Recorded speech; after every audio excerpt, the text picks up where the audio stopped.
एक बार एक शख्स ने एक महात्मा जी को अपने घर पर भोजन के लिए आमंत्रित किया।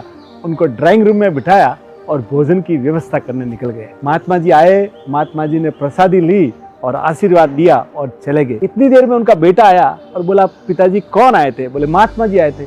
बोले, ड्राइंग रूम में मेरे बहुत सारे पैसे थे, वो अभी गायब है। तो पिताजी ने कहा कि देख, महात्मा जी बड़े सज्जन है, ऐसा काम महात्मा जी नहीं करेंगे। बात आके चली गई, 1 साल हो गया। तो उस शख्स ने महात्मा जी को वापिस अपने यहाँ भोजन के लिए आमंत्रित किया और जैसे ही ड्राइंग रूम में बिठाया, वो भोजन की व्यवस्था करने पास में चला गया। इतनी देर में बेटा आया तो बोला कि महात्मा जी, एक बात कहूँ, आप बुरा ना मानो तो। बोले, क्या?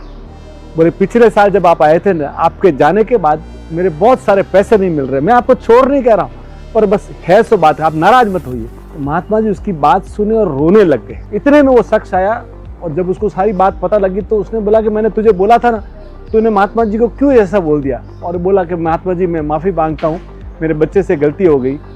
तो महात्मा जी ने कहा कि बेटा, इसने मुझे पूछा इसलिए मैं नहीं रो रहा हूँ। तो बोले, क्या बात की? बोले, वो देख, सामने जो रामायण पढ़ी है ना, वो खोल।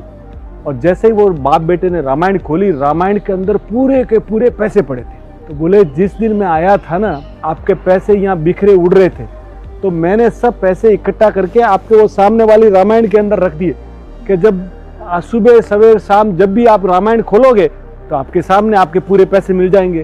पर मुझे आंखों में पानी इसलिए आ रहा है कि पूरा साल बीत गया और आपने घर में रामायण नहीं खोली है। तो हमारा हाल भी यही है सर।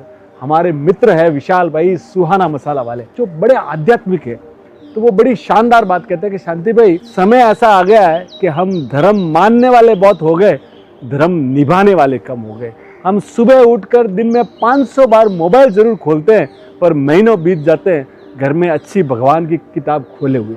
तो साहब, पहले धर्म निभाइए, धर्म मानने से ज़्यादा। Thank you sir.